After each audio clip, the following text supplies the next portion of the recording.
ನಮಸ್ಕಾರ ಸ್ನೇಹಿತರೆ. ನನ್ನ ಫ್ರೆಂಡ್ ಒಬ್ಬ ಅವನೇ ಕೊಟ್ಟಿಗೆ ಮಾಡಿ 2 ಹಸು ತಂದು ಎಷ್ಟಾಗಿತ್ತು ಅಂತ ಹೇಳಿದ್ನಲ್ಲ, ಹೊಸದಾಗಿ ತರಬೇಕು ಅಂದ್ಕೊಂಡವರಿಗೆ ಮತ್ತೊಂದು ನನ್ನ ಫ್ರೆಂಡ್ ಮಾಡಿರೋದನ್ನ ನಿಮಗೆ ಹೇಳ್ತಾ ಇದ್ದೀನಿ. ಟೋಟಲ್ ಎಷ್ಟು ಖರ್ಚಾಗಿರ್ಬೋದು ಅಂತ.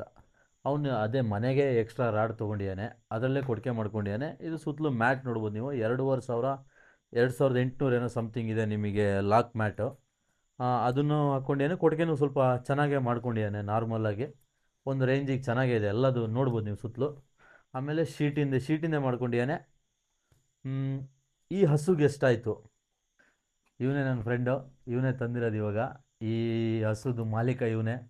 ಇವನು ನಮ್ಮಂಗೆನೆ, ಏನು ಅಂದರೆ ಒಂದು 30% ಅಷ್ಟೇ ನಾಲೆಡ್ಜು, ಇನ್ನೆಲ್ಲದನ್ನು ಎಕ್ಸ್ಪೀರಿಯೆನ್ಸ್ ಮಾಡಾದ್ಮೇಲೆ. ಅದಕ್ಕೋಸ್ಕರನೇ ಸ್ಟಾರ್ಟಿಂಗ್ ಮಾಡೋಕ್ಕೆ 2 ಹಸು ತಂದ್ಕೊಂಡಿದ್ದಾನೆ. ಇದಕ್ಕೆ ಎಷ್ಟು? 1,07,000 8,000 ನಮ್ಗೆ 1,08,000 ರೂಪಾಯಿ ಕೊಟ್ಟಿದ್ದಾನೆ ಈ ಹಸುಗೆ. ಇದಕ್ಕೆ ನಿಮಗೆ 1,40,000 ರೂಪಾಯಿ. 40 ಎಷ್ಟು ಮಗ? 48. ಹಾಂ, 1,48,000 ರೂಪಾಯಿ ಈ ಹಸು ಕೊಟ್ಟಿದ್ದಾನೆ. ಇದ್ರದ್ದು ಮಿಲ್ಕಿಂಗ್ ಕೆಪಾಸಿಟಿ ಏನು ಮಗ? ಒಂದು 40 ಲೀಟ್ರ್. 40 ಲೀಟ್ರು ಹೇಳಿದ್ದಾರೆ. ಬಟ್ ಗೊತ್ತಿಲ್ಲ, ನೀವೊಂದು 35 33 ಅನ್ಕೊಳಕ್ಕೆ ಅಡ್ಡಿಲ್ಲ. ಒಂದು ಆ್ಯಾವ್ರೇಜ್ ಅವ್ರು ಹೇಳ್ತಾರೆ ನಿಮಗೆ ದಲ್ಲಾಳಿಗಳು 40. ಇನ್ ಕೇಸ್ 40 ಕೊಡ್ತು ಅಂತಲೂ ನೆಕ್ಸ್ಟ್ ಏನಾದರೂ ಬಂದರೆ ನಿಮಗೆ ಅದನ್ನು ವೀಡಿಯೋ ಮಾಡಿ ಹಾಕೋಣ ಮುಂದಿನ ಟೈಮಲ್ಲಿ. ಇದೆಷ್ಟು ಹೇಳ್ಯಾರ ಮಗ? 30. 30 ಲೀಟ್ರು ಹೇಳ್ಯಾರ ಇದಕ್ಕೆ. ಇದು ನಿಮಗೆ ಥರ್ಡ್ ಲ್ಯಾಕ್ಟಿವೇಷನ್ ಅಂತ ಹೇಳಿದ್ದಾರೆ. ಹಾಂ, ಇದು ನಿಮಗೆ ಸೆಕೆಂಡ್ ಲ್ಯಾಕ್ಟಿವೇಷನ್ ಅಂತ ಹೇಳಿದ್ದಾರೆ. ನೀವು ಹಸು ನೋಡ್ಬೋದು. ನೀವು ಅಡರ್ ಕ್ವಾಲಿಟಿ ಎಲ್ಲ ಸಖತ್ತಾಗೆ ಬಂದಿದೆ ನಿಮಗೆ. ಬಟ್ ಒಂದು ಏನಪ್ಪ ಅಂದರೆ, ನಿಮಗೆ ಇದು ಎಷ್ಟು ದಿವಸಕ್ಕೆ ಕರು ಹಾಕ್ತಿತ್ತು ಅಂತ ಹೇಳಿದ್ರು ಮಗ? 25. 25 ದಿವಸದೊಳಗೆ ಕರು ಹಾಕ್ತಿತ್ತು ಅಂತ ಹೇಳಿದರು. ಇವತ್ತಿಗೊಂದು 30 ದಿವಸ ಮೇಲೆ ಆಯಿತು. ಇದು 15. 15. ಇದು 15 ದಿವಸ ಅಂತ ಹೇಳಿದರು. ಬಟ್ 30 ದಿವಸ ಆಯಿತು. ನಿಮಗೆ ಕೊಡೋರು, ಸೇಲ್ ಮಾಡೋರು ಅವ್ರ ಪ್ರಾಫಿಟ್ಟು, ಒಂದು ದನ ಹೋಗಬೇಕು ಅಂತ ಹೇಳ್ತಾರೆ. ಸ್ವಲ್ಪ ದಳ್ಳಾಳಿಗಳು ನೋಡಿ, ಯಾಕಂದರೆ ಈಗಿನ ಫೀಡಿನ ರೇಟಲ್ಲಿ ನೀವು ಎಕ್ಸ್ಟ್ರಾ ಹೊಸಬರಿಗೆ ನೀವು ಫಸ್ಟಿಗೆ ಡಿಸಪಾಯಿಂಟ್ ಮಾಡಬೇಡಿ. ಯಾಕಂದರೆ ಇದು ನೋಡಿ, ನೀವು 15 ದಿವಸ ಅಂತ ಹೇಳಿ ಈಗ 30 ದಿವಸದ ಮೇಲೆ ಆಗ್ತಾ ಬಂತು, 32 33 ದಿವಸ ಆಗ್ತಾ ಬಂತು. ನೀವು ಹೇಳಿದ್ದು ಗೊತ್ತಿಲ್ಲ, ನಿಮ್ಮನ್ನು ಎಷ್ಟು ಮಟ್ಟಿಗೆ ನಂಬೋದು, ಎಷ್ಟು ಮಟ್ಟಿಗೆ ನಂಬೋಕ್ಕೆ ಸಾಧ್ಯ ನಾವು, ಅದನ್ನು ನೀವೇ ತಿಳ್ಕೊಬೇಕು. ಹೊಸ ಹುಡುಗರಿಗೆ ಸ್ವಲ್ಪ ಜೆನ್ಯೂನಾಗಿ ಕೊಡೋದನ್ನು ಸ್ವಲ್ಪ ನೋಡಿ, ಯಾಕಂದರೆ ಏನು ಗೊತ್ತಿರಲ್ಲ, ನಿಮ್ಮ ಮೇಲೆ ಡಿಪೆಂಡ್ ಆಗಿರ್ತಾರೆ. ಅದಕ್ಕೋಸ್ಕರ ಹೇಳ್ತಾ ಇರೋದು. ನೋಡ್ಬೋದು ನೀವು ಆ ಹಸುನ ಕ್ವಾಲಿಟಿ ಅಂತೂ ಚೆನ್ನಾಗೇ ಇದೆ. ನೋಡಬೇಕು ನೆಕ್ಸ್ಟು ಮಿಲ್ಕಿಂಗ್ ಕೆಪಾಸಿಟಿ ಯಾವ ಥರ ಬರುತ್ತೆ, ಏನು ಎತ್ತ ಅಂತ. ಮಗ ಇದು ಎಷ್ಟಲ್ಲ ಅಂತ ಹೇಳ್ಯಾರ? ಇದು 6 ಇದು 6 ಐತಿದು ಈ ಹಸು. ಇದು 6. 2 6 ಇದ್ದಾವೆ ಹಸುಗಳು. ಆಮೇಲೆ ಮತ್ತಿನ್ನೇನು ಇಲ್ಲ. ಟ್ರಾನ್ಸ್ಪೋರ್ಟು ಸೇಮ್ ಅಲ್ಲ ಮಗ? 15,000 ಟ್ರಾನ್ಸ್ಪೋರ್ಟ್ ಆಗಿದೆ. 15,000 ಟ್ರಾನ್ಸ್ಪೋರ್ಟು. ಮತ್ತು ಈಗ 25 ದಿವಸಕ್ಕೆ ಮೇಂಟೆನೆನ್ಸ್ ಏನಿಲ್ಲ ಅಂದರೆ ಒಂದು 15,000 ಬಂದಿರ್ಬೋದು. ನನ್ನ ಪ್ರಕಾರ ಒಂದು 15,000 ಮೇಂಟೆನೆನ್ಸು.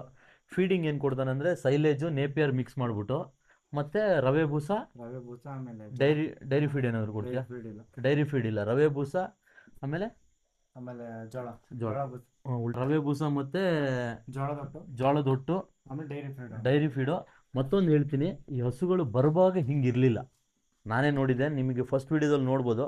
ಚೆನ್ನಾಗೇ ಸಾಕಿಯಾನೆ, ಒಳ್ಳೆ ಮೇಂಟೈನ್ ಮಾಡಿಯಾನೆ ಅನ್ಕೊತೀನಿ ನನ್ನ ಪ್ರಕಾರ. ಹೊಸ್ದಾಗಿ ಮಾಡೋರು ಗೊತ್ತಾಗತ್ತೆ ನಿಮಗೊಂದು ಟೋಟಲ್ ಖರ್ಚು ಎಷ್ಟು ಬಂತು ಮಗ? ಇದಕ್ಕೆ ಟೋಟಲ್ ನಿನಗೆ ಒಟ್ಟು ಹಸು ತಂದು ಇಲ್ಲಿವರೆಗೂ ಮೇಂಟೆನೆನ್ಸ್ ಖರ್ಚು ಎಷ್ಟು ಬಂದಿರ್ಬೋದು? ಒಂದು 4 ಲಕ್ಷ. 4 ಲಕ್ಷ ಟೋಟಲ್. ಹೊಸ್ದಾಗಿ ಮಾಡ್ಬೇಕನ್ನೋರು ಮಿನಿಮಮ್ ನೀವು 4 ಲಕ್ಷ ಇಟ್ಕೊಳ್ಳೇಬೇಕಾಗತ್ತೆ. ಕಮ್ಮಿದು ಸಿಗತ್ತೆ, ಬಟ್ ನೀವು ಹುಡುಕ್ಬೇಕು. ನಿಮಗೆ ಅಷ್ಟು ಪೇಷನ್ಸ್ ಇದ್ದು ತಿಂಗ್ಳುಗಟ್ಟಲೆ ಹುಡುಕಿ ಅಲ್ದು ಮಾಡೋಂಗಿದ್ರೆ ಮಾಡಿ. ಚಿಂತಾಮಣಿಗೂ ಹೋಗಿದ್ದು, ಅಲ್ಲಿಂದ ಎಕ್ಸ್ಪೀರಿಯನ್ಸ್ ಹೆಂಗಿತ್ತ ಮಗ? ಅಲ್ಲಿ ಹೋದ್ರೆ ಯಾಮಾರ್ಸ್ ಬಿಡ್ತಾರೆ ನಮ್ಮನ್ನ. ಅಂದರೆ ನಮಗೆ ಎಕ್ಸ್ಪೀರಿಯನ್ಸ್ ಇಲ್ಲದೆ ಹೋದರೆ 100% ನಮಗೆ ಬೀಳೋದು ಟೋಪಿನೇ. ಹೊಸ್ದಾಗಿ ಹೋಗೋರು ಯಾರನ್ನಾರು ಎಕ್ಸ್ಪೀರಿಯನ್ಸ್ ಇರೋರು ಕರ್ಕೊಂಡೋಗಿ, ಇಲ್ಲ ಸುಮ್ಮನೆ ಒಂದು 2 ಸಲ ನೋಡೋಕೆ ಹೋಗಿ, ಅವಾಗ ಗೊತ್ತಾಗುತ್ತೆ. ದುಡ್ಡು ಇಟ್ಕೊಂಡು ಹೋದರೆ ತಗೊಳ್ಳೋಣ ಅನ್ಸುತ್ತೆ, ಅವಿರೋ ಶೈನಿಂಗಿಗೆ, ಅವು ಕೆಚ್ಚಲು ಮಾಡಿರೋ ರೀತಿಗೆ. ಬಟ್ ನೋಡಿ ನಿಮಗೆ ಏನು ಅನ್ಸುತ್ತೆ ಅಂತ. ನಮಗಿದು ಎಲ್ಲದು ಹೊಸದೆ ಏನೋ ಮಗ. ನೆಕ್ಸ್ಟ್ ಇನ್ನೇನು ನಾವೇನಾದರೂ ಮಾಡಬೇಕು, ಊರಲ್ಲೇ ಇಟ್ಕೊಂಡು ಏನಾದ್ರು ಮಾಡಬೇಕಂತ ಈ ರೀತಿಲಿ ನಾವು ರೆಡಿ ಮಾಡ್ಕೊಂಡಿರೋದು. ಇದು ಹೇಳಿದ್ದಾರೆ ಎಷ್ಟು 15 ದಿವಸ ಅಂತ ಹೇಳಿ, ಇವತ್ತಿಗೆ ಆಯಿತು 35 ದಿವಸ ಆಯಿತು. ನೋಡೋಣ ಏನಾಗತ್ತಂತ. ಬಟ್ ಸಣ್ಣ ಪುಟ್ಟ ತೊಂದರೆನೂ ಆಗಿತ್ತು, ಅದು ಮುಂದೆ ಬರೋ ದಿವಸಗಳಲ್ಲಿ ಹೇಳ್ತೀವಿ, ಈಗಲೇ ಬೇಡ. ಇದು ಹಸುಗಳಂತೂ ಒಳ್ಳೆ ಕ್ವಾಲಿಟಿ ಇದೆ. ನೋಡಿ ಏನನ್ಸುತ್ತೆ ನಿಮಗೆ ಕಮೆಂಟ್ ಮಾಡಿ, ಯಾಕಂದರೆ ನಿಮ್ಮ ಫೀಡ್ಬ್ಯಾಕು ನಮಗೆ ತುಂಬ ಮುಖ್ಯ. ಯಾಕಂದರೆ ನಾವು ಏನು ಎಕ್ಸ್ಪೀರಿಯೆನ್ಸ್ ಇಲ್ಲ, ಹೊಸ್ದಾಗಿ ಮಾಡ್ತಾ ಇರೋದು. ಹೊಸ ರೈತರಂತಲ್ಲ, ರೈತರೇ. ಬಟ್ ಈ ಹೈನುಗಾರಿಕೆಗೆ ನಾವು ಹೊಸೊಬ್ರು. ನೋಡೋಣ ನೆಕ್ಸ್ಟ್ ವೀಡಿಯೋದಲ್ಲಿ ಸಿಗ್ತೀನಿ. ಹಾಗೆ ನನ್ನ ಅಕೌಂಟ್ನ ಸಬ್ಸ್ಕ್ರೈಬ್ ಮಾಡ್ಕೊಳ್ಳಿ. ಇನ್ನೂ ಹೆಚ್ಚಿನ ಇದೇ ಥರ ಯೂಸ್ಫುಲ್ ಕಂಟೆಂಟು ನಮ್ಮ ಯೂತಿಗೆ ಮಾಡೋಕ್ಕೆ ಪ್ರಯತ್ನ ಪಡ್ತೀವಿ. ಒಳ್ಳೆಯದಾಗಲಿ ಎಲ್ಲರಿಗೂ. Thank you.